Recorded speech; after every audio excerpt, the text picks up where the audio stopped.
remember back in when you were in high school, this is every song that when you graduated, that guy stood up and go, these are the best times of our lives.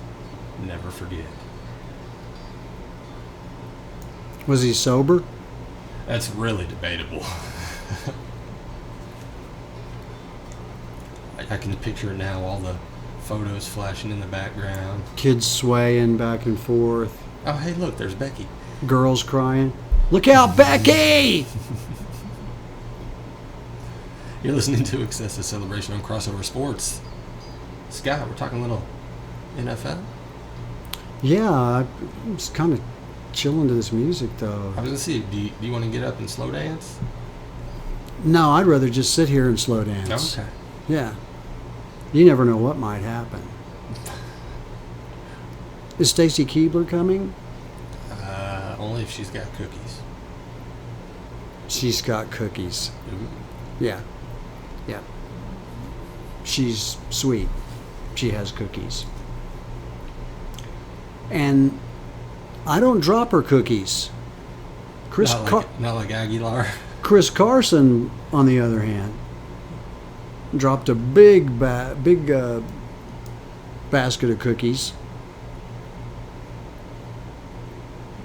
Bill, how good is the Saints even without Drew Brees? We found out what we already knew. Sean Payton can coach. I mean... Yeah, he can. And nothing against Teddy Bridgewater. I thought when Teddy Bridgewater was in Minnesota and there was that one year where he just crushed it. Yeah. And we're like, okay, we finally found a quarterback. Then he gets probably one of the worst injuries that you've ever seen. Yeah.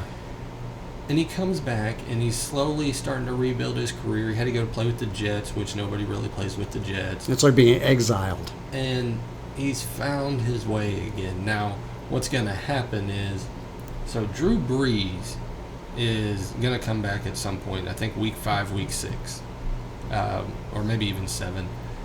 They've talked very, very highly on Taysom Hill. That this Sean Payton's gone as far as saying this is the best athlete I've ever seen, and he's seen some athletes. Yeah.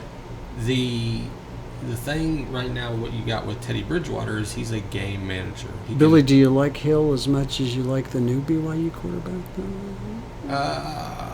Very similar. You know, I bet you that's who I was talking about 6 years ago. Sure. It's strange because you're in a weird predicament if you're Teddy. Teddy's playing for another team is what he's playing for. Sure. There's no way Teddy's going to be the guy in New Orleans. Let's say Drew Brees retires tomorrow. It's not going to be Teddy. I'm sorry to tell you. It's going to be Taysom Hill. Now, that's a good and a bad thing. You can be a great backup quarterback, and I'm sure Teddy wants to start and go other places.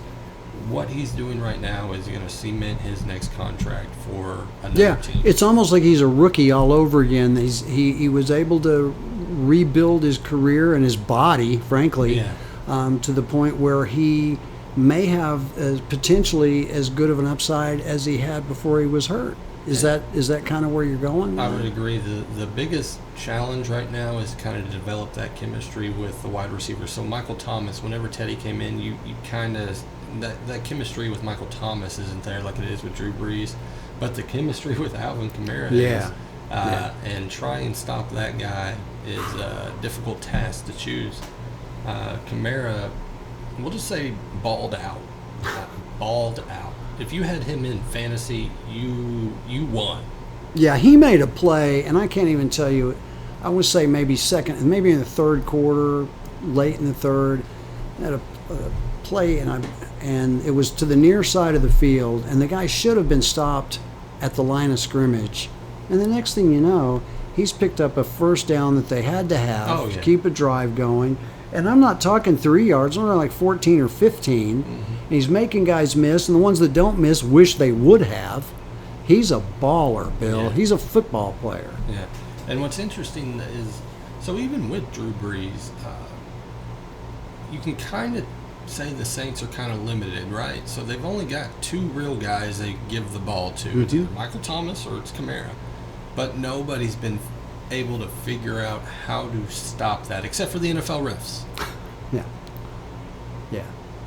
You know, they had a big meeting, I guess 2 weeks ago, the NFL did, where they're looking at trying to limit holding calls, to have them maybe keep the flag in their pocket on certain holding calls.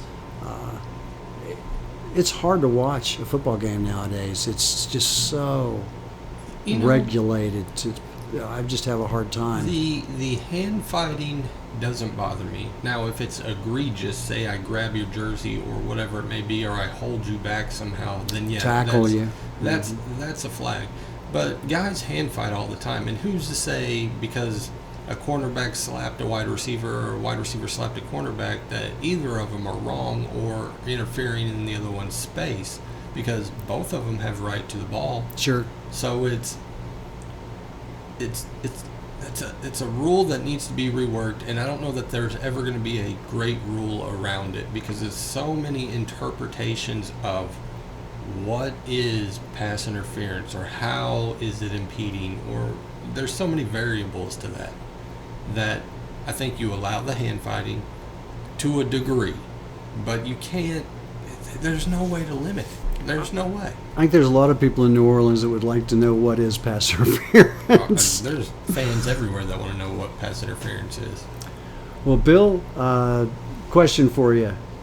Is Dallas that good, or is Miami that bad? I answered them. No, Dallas isn't that good, and yes, Miami is that bad. Or you could reverse that. Miami actually looked decent against Dallas. I mean, the best that they've played in a while, with Rosen starting. Dallas is confusing. I still, you can be the best preseason or season team all you want, but until you get to the playoffs and prove something, then I think Dallas is overhyped, overrated. I don't see them winning much. I mean, they may win. I think they'll win their division. Yeah, they may win the regular season, but after that, I think they get stomped in the playoffs. Well, I don't think they can beat New Orleans when it matters. I don't think they can beat the Rams when it matters. I'm not sure they can beat either the Vikings or the Packers when it matters. Or for that matter, you can throw in San Francisco and Seattle into the mix. How about the Lions? Well, not on that bandwagon yet, but I'm slowly, at least, kicking the tires. Yeah. It's about time they kicked the tires on Matthew Stafford. Man, this guy has been in a... it feels like Matthew Stafford for the last, 100 years has been playing in a different league, and you've never heard about him before, and then all of a sudden he's just come to the Lions and started playing. Where has this team been? Matthew Stafford threw the ball, 5 million times every year. Mm-hmm. And now all of a sudden it's kind of like, oh, they get it. They know how to play now. Okay. Maybe it was all the PEDs that Golden Tate brought in. I don't know what it is, but I'm glad to see Stafford finally have success, because I really like it. And it may have been one of those deals that Stafford goes, hey, if we're not going to get better, I'm going to pull a Jalen Ramsey here, and you're going to let me out. Yeah. Well, it's interesting to see what they're doing. Bill, I put together a real quick. Let's just really quick here, because I know we're kind of pushed for time. There are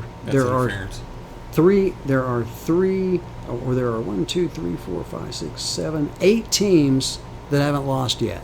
Okay. Buffalo, New England, Kansas City, Dallas, Green Bay, the Rams, San Francisco, and Detroit. Detroit has a tie, but they have not been beaten. There are 7 teams that haven't won yet. Mm-hmm. Miami, the Jets, the Bengals, the Steelers, the Broncos, the Redskins, and the Cardinals, who are 0-2-1. They have that tie. Here's my top 10 with the teams that are right outside, and tell me where I'm blatantly wrong, okay? Okay. Now remember, I get my feelings hurt real easily, so keep that in mind, all right? You'll just crumble like a poster on a wall. 2 times a night. I got New England 1, Kansas City 2. I've got the Rams 3. I've got Dallas 4. This is based on not where I think they'll be, but what they've accomplished so far.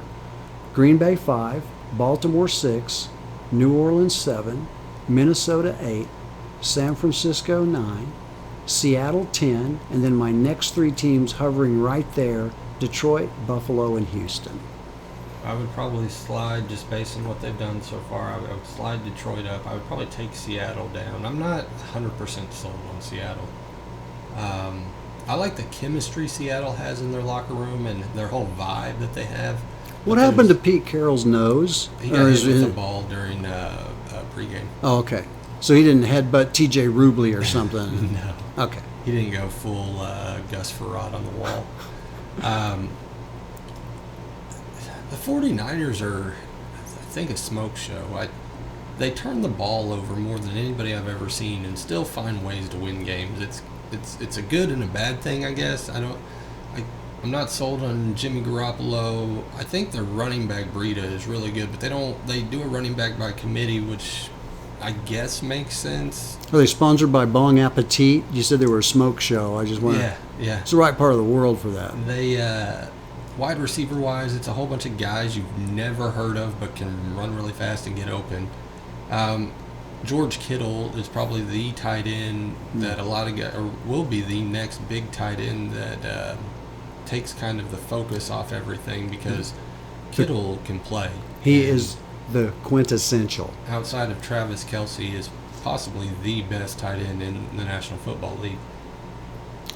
Jason Witten's back. Did you not remember that? Yeah, he sold hams better than what he's playing right now. Made the all hams team. Twice. I think the Bears, when they finally figure out their offense, are going to be scary. And I think Trubisky's improving. Yeah, I think he looked really bad at the very beginning of the year. Their last game, he kind of found himself again, which is always a good thing, and that's just going to aid to his confidence. I don't know how far that carries the Bears, but defensively they're scary. The Packers, watch out, because the Packers, we don't talk about their defense. We haven't since Reggie White. Right. But this year's Packers are leading the NFL in defense. This year's Packers are doing it with Aaron Rodgers complaining about his head coach and his offense being kind of a high schoolish offense. I think Aaron Rodgers acts kind of high schoolish about half the time. Sometimes, but then you gotta look at him and be like, yeah, that's Aaron Rodgers. No, I get that. I just, there's certain kind of things that are somewhat nuanced. We had the conversation about Roethlisberger, and at some point it starts to kind of tear a little bit at the fabric of a team. And I mean, Aaron Rodgers has the equity after all this time to be able to do and say whatever he wants. I'm just one of those people that doesn't believe that just because you can and you do have the equity to do that, sometimes the most noble thing is to not use it. Right. In business world, I always tell the guys that work for me, I said, let's act like we have leverage when we don't, and let's not act like we have leverage when we do. And apparently that doesn't work in the National Football League. Well, Bill, we're getting ready to head out of here? We're heading out. Okay, just real quick. This weekend, don't forget, Crossover Sports Radio, Putnam City Pirates, Friday night. Southern Nazarene at 1 o'clock on Saturday. And on our Crossover sister station, Crossover Radio, the number 2 ranked Bethany Broncos head to Blanchard for the first district tilt of the year. The Broncos 3-0 and well on their way right now to another state title opportunity, probably against those Tuttle Tigers. Excessive celebration on Crossover Sports, reminding you, get that app.